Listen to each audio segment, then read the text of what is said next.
नमस्कार, मी संदीप भुजबळ. आज आलेलो आहे परळी इथल्या महापशुधन एक्सपो मध्ये आणि माझ्या सोबत आहे एक गीर सारखी दिसणारी. मला सुरुवातीला असं वाटलं की ही गीरच गाय आहे. अतिशय लळा लावणारी, प्रेमळ, सुंदर आणि आकर्षक अशी गाय आहे. मराठवाड्यातली एक सुंदर ब्रीड आहे. हल्ली लाल कंदारी आहे ही गाय. हल्ली महाराष्ट्रामध्ये मोठ्या प्रमाणात गीर गाईचं अट्रॅक्शन आहे. मोठ्या प्रमाणात लोक गुजरात वरून गीर गाई आणतायत आणि गीरचं संगोपन करतायत. मला डॉक्टर साहेबांनी आणि इथल्या शेतकऱ्यांनी असं सांगितलं की गीरला पण मागे सारणाऱ्या गाई महाराष्ट्रामध्ये आणि विशेषतः मराठवाड्यामध्ये आहेत. कोणतं ब्रीड आहे ते आपण त्यांच्याकडनं जाणून घेऊया. अर्थात हे लाल कंदार ब्रीड आहे. दूध उत्पादनात सुद्धा कमी नाहीये आणि शेतातली कामं करण्यासाठी सगळ्यात उजवं असलेलं वाहन आहे. खिलार कष्टाळू आहे, पण हे पण काही कमी कष्टाळू नाहीये. आणि मराठवाड्यातल्या हवामानामध्ये, मराठवाड्यातल्या वातावरणामध्ये अतिशय चांगल्या पद्धतीने काम करणारं अशी अतिशय सुबक सुंदर असं जनावर आहे. अतिशय छान गायी आहे माझ्यासोबत आणि या गायीचे संगोपक शेतकरी सुद्धा आहेत मराठवाड्यातले. डॉक्टर वाकचौरेंना मी विनंती करेल की सर, ही जी गीर सारखी दिसणारी जी आपली मराठवाड्यातली लाल कंदार आहे हिच्याविषयी सांगा आणि या गायीचं काय खासियत आहे ती सांगा. नक्कीच. मी सगळ्यात प्रथम शांत उभी राहिलेली आहे ही गाय. सगळ्यात प्रथम सांगू इच्छितो की तुम्ही जर फोरहेड बघाल तुम्हाला गीर सारखं दिसेल. शिंगांचा पॅटर्न फक्त वेगळा आहे, शरीराचा रंग गीर सारखा आहे, वशिंड आहे.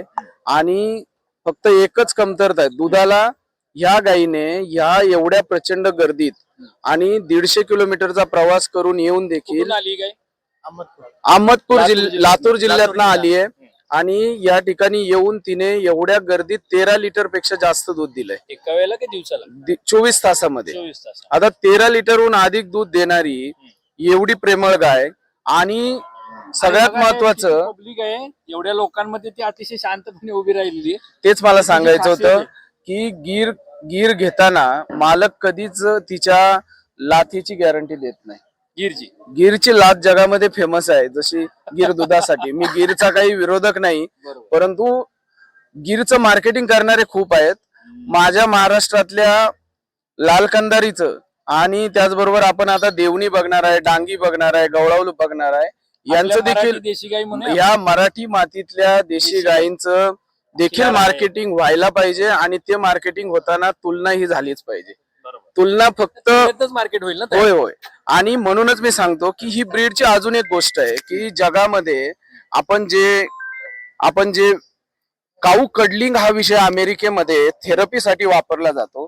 काय असतं मी तुम्हाला दाखवतो. काऊ कडलिंग कशाला म्हणतायत तर काऊ कडलिंग म्हणजे काय की त्या जनावरांसोबत त्या पेशंटने, मग त्याला त्याचा सायकोलॉजिकल इश्यू असू द्यात किंवा एखादा दुर्धर आजार असू द्यात, त्याने स्वतःच आजार विसरायचा आहे आणि त्या जनावरांसोबत इमोशनली आणि स्वतःला एकाग्र करायचं, मन एकाग्र करायचं. ही उपचार पद्धती आहे.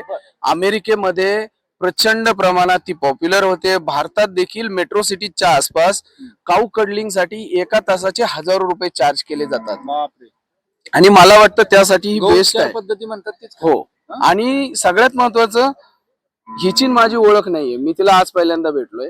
अनोळखी माणसासोबत इतक्या प्रेमानं वागणारं हे जनावर. आणि खर तर पशुसंवर्धन विभाग, महाराष्ट्र शासनाने यांना एक प्लॅटफॉर्म उभा करून दिलाय आणि ही अत्यंत डोसाईल. यांची जर बुल तुम्ही आता बघाल तर, इकडे विनंती करेल त्या बाजूला फिरवा थोडा कॅमेरा. कंपॅरिझन जर करायचं झालं तर गीरच्या बाबतीत कृत्रिम रेतन दुसऱ्या वेतानंतर सक्सेसफुल होत नाही. तिथे तुम्हाला बुल ठेवायला लागतो, ब्रीडिंग बुल. त्याची एक वेगळी कॉस्ट आहे. रिपीट ब्रीडिंग हा त्यांचा खूप मोठा, म्हणजे गाय गाभण राहण्यासाठी प्रचंड अडचणी तिथे येतात आणि त्यामुळे गीरचे कुठल्याही सपोर्ट शिवाय चालू शकणारे फार्म फार अभावाने मिळतात. आमच्या शेतकऱ्यांना असं म्हणूया का, गीर म्हणलं की थोडं परावलंबन आलंच की परावलंबन आलं. मला तेच सांगायचंय. हा, मी गुजरात म्हणेल, मला त्याला खरं तर प्रादेशिक विषय नाही, परंतु मला तेच सांगायचं की महाराष्ट्रामध्ये ज्या माणसाचं गायीवर प्रेम आहे त्याच्या दारामध्ये महाराष्ट्रातली ब्रीड असावी. मग ती लाल कंदारी असेल, ती डांगी असेल, ती देवणी असेल, किंवा ती खिलार असेल, किंवा ती गवळाव असेल. ह्या ब्रीड ज्यांचं गायीवर प्रेम आहे त्याच्या गोठ्यात यातली एक गाय असावी. तिचे आशीर्वाद घ्यावेत आणि आपल्या कुटुंबामध्ये एक चांगलं आनंदी वातावरण आयुष्यात राहावं. आपल्या महत्त्वाची गोष्ट बोललात. स्वतः डॉक्टर आहेत, पशुवैद्यकीय अधिकारी राहिलेले आहेत आणि पशुवैद्यक विज्ञान विभागामध्ये संशोधन पण करतात. त्यांचं असं म्हणणं आहे की देशी गाई जर घरात ठेवल्या तर आरोग्य चांगलं राहतं आणि हल्ली हाच चर्चेचा विषय आहे गेल्या दशकभरापासून. हे कसं काय ते सांगा थोडक्यात. आरोग्य आणि देशी गायचं काय संबंध, माणसाचं आरोग्य आणि देशी गाई? मला वाटतं शहरामध्ये लाखो रुपयाची कुत्री सांभाळली जातात बरोबर. आणि इम्पोर्टेड कुत्री सांभाळण्यापेक्षा अशी जर आपली देशी गाय सांभाळली तर ही जो आनंद देईल तो आनंद कुठे मिळणार नाही. माणूस कुत्र्याचं दूध नाही पिऊ शकणार. गायचं दूध नक्की. हो, माणूस कुत्र्याला आपल्या बेडवर जागा देईल, परंतु ही गाय तुमच्या आरोग्याला आणि तुमच्या कुटुंबाच्या मानसिक स्वास्थ्याला एका वेगळ्या लेवलला नेण्याची ताकद ठेवील. आपल्या घरात जर लहान मुलं असतील तर त्यांच्या शरीराच्या वाढीसाठी, त्यांच्या ब्रेनच्या योग्य डेव्हलपमेंटसाठी आणि घरात जर सांधे आणि इतर अडचणीची जी काही आपली पुढची होत आहेत, हे प्रूव्हन आहे. म्हणजे हे आपल्या पूर्वापार चालत आलेल्या संस्कृतीचा भाग आहे की लुब्रिकेशन ज्यावेळेस आपलं वजन वाढतं, खात्यापित्या घरातलं झालं की वजन वाढतं, पोट वाढतं, मग त्यावेळेस आपल्याला वयानुसार सांधेदुखीचे प्रॉब्लेम येतात. मग आपले आयुर्वेदाचार्य काय सांगतात, लुब्रिकेशन. मग काय करा, देशी गाईचं तूप असू द्यात. मग ते जर घरचंच असलं तर काय बिघडतंय? बरं, हिला जागा किती लागणार? आणि सगळ्यात महत्वाचं, जी संकरित गाय पालन करणारे त्या शेतकऱ्यांमध्येही एक ट्रेंड आता मी बघतोय, आम्ही ती रुजवतोय.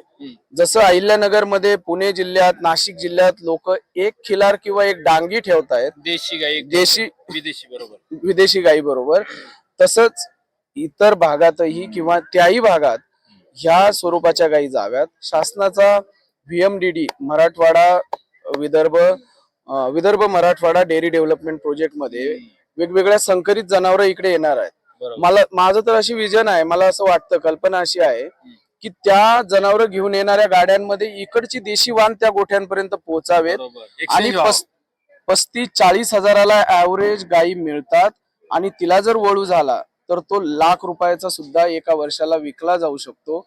आणि ही सगळ्यात महत्वाची या जनावरांची ताकद आहे.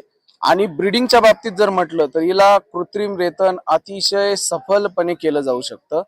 जन्माला आलेला गिरच्या बाबतीतला मेल काप याचं करायचं, होय होय नाही, आणि गिरच्या बाबतीत जे मेल काप आहे त्याची फारशी व्हॅल्यू नाही ब्रीडिंग सोडून. यांचे वळू किंवा यांच्यापासून तयार होणारे बैल शेती कामासाठी अतिशय व्हॅल्यू देतात. मोठं मार्केट त्याला उपलब्ध आहे. गिर सारखं करावं लागत नाही, माझं वळून येतोस का, ही इथे वेळ येत नाही. लाल कंदारची येत नाही, डांगीची येत नाही, तुमच्या गवळावची येत नाही किंवा तुमच्या देवणीची ती वेळ येत नाही. आता मी खरं तर या ठिकाणी जे शेतकरी आलेत त्यांना बोलण्याची आपण संधी देऊयात आणि त्यांना प्रकाश झोतात आणणारे पशुसंवर्धन विभागाचे अधिकारी डॉक्टर गणेश आणि डॉक्टर सोमेश यांचं आपण थोडस मनोगत घेऊयात. सो डॉक्टर, तुम्ही सांगाल यांच्याबद्दलही सांगाल, तुमच्या मिल्किंग कॉम्पिटिशन बद्दल सांगाल, तुम्ही जे कष्ट घेतले तेवढे ही सगळी जनावर आणण्यासाठी. अधिकारी आहेत, आपल्याला माहिती सांगतात. बोला सर. नमस्कार, मी डॉक्टर गोरे. तर आपल्याकडे मी मूळचा बीडचाच आहे, परंतु मी ड्युटीला मुखेडला आहे, LDO आहे. तर म्हणजे लाल कंदारीच्या गडात आहे मुखेड वगैरे. देशी गायींचे जे सांगा आणि याचं महत्व सांगा थोडं, शेतकऱ्यांना आर्थिक दृष्ट्या कशी परवडणारी गाय आहे त्याविषयी सांगा. देशी गायींची जी मिल्क कॉम्पिटिशन झाली त्यामध्ये या गायीचे आपण दूध काढलेलं आहे. आणि त्या गायीमध्ये अशा ज्या आमच्या आरके गायी आहेत तर त्या 10 लिटर पेक्षा जास्त दूध देणाऱ्या गायी आहेत आपल्याकडं, ज्या लाल कंदारी गायी आहेत. आणि इथं आता जे टोटल जेवढे गट बनलेले होते त्यामध्ये जास्तीत जास्त दूध देणाऱ्या गायी आपण निवडलेल्या आहेत काही, त्यापैकी आपण ही आरकी एक निवडलेली, लाल कंदारी गाय. ओके. अजून हिचे काय हवामान बदलाच्या काळामध्ये तापमान वाढतंय, पाऊस वाढतोय, या पिरियड मध्ये हिचे काय वेगळे, आता लंपी सारखा डिसीज येतोय, तर रोग प्रतिकारक शक्तीच्या बाबतीत हिच्या कॅरेक्टरिस्टिक किती वरच्या लेवलच्या त्याविषयी सांगा. संकरितच्या तुलनेत तिचे कॅरेक्टरिस्टिक्स एकदम सुपर आहेत. ही जास्त म्हणजे वातावरण बदलाला एवढा जास्त तिला प्रभाव होत नाही वातावरण बदलाचा याच्यावर. मे महिन्यात सुद्धा शेतात, मे महिन्यातही चांगल्या किती ऊन असो किंवा गरमी जास्त असली तरी हे तग धरू शकते. बिलकुल. आता आपल्यासोबत शेतकरी आहेत, त्यांच्याकडनं जाणून घेऊ ही गाय ज्यांची आहे. आता तुमचं नाव गाव सांगा आणि किती वर्षापासून गाय सांभाळतात ते सांगा. नागनाथ सीताराम सुरनर, सुरनर. कुठून आले तुम्ही? अहमदपूर, अहमदपूर, लातूर जिल्हा. गावाचं नाव काय? वरवटी. वरवटी गाव. वरवटी. किती वर्षापासून तुमच्याकडे ह्या लाल कंदारी आहेत? आता 40 वर्षापासून आहे. 40 वर्षापासून. किती गाय आहेत तुमच्याकडे आता? आमच्याकडे 5 आहेत. 5-6 गायी. आणि गायींचं काय, गायी पालनाचा काय अनुभव आहे तुमचा? काय नाही. संकरित गायी असतील किंवा इतर नाही, नाही. पिरियड असतील त्याच्या तुलनेत हीच आता ही बैलासारखी गाय दिसते. हा हा. हाईटला भरपूर आहे. हिला त्या संक्रिती गावीन काही लागणार साहेब. बर. हा. तिनं चारा काय- कमी लागतोय? चारा खाती आहे, चिपाड काही खाऊ काही शकते. खाते. हा. तिला आणि औषध उपचार वगैरे नाही लागतो? काहीच लागणार. लसीकरण करता का वर्षाला? करता. लस दिली आणि बाकी चारा पाणी वेळेवर दिला तर बाकी कुठल्या आजाराचा प्रॉब्लेम नाही. काही बी नाही. तापमान वाढल्यावर नाही काहीच होई नाही. काहीच होईल. ऊन आणि बैल कामाचं का, शेतातलं बैल काम कसं करते? शेतात बैलाला काय वर्षामध्ये 1.5 वर्षाला चलते बी.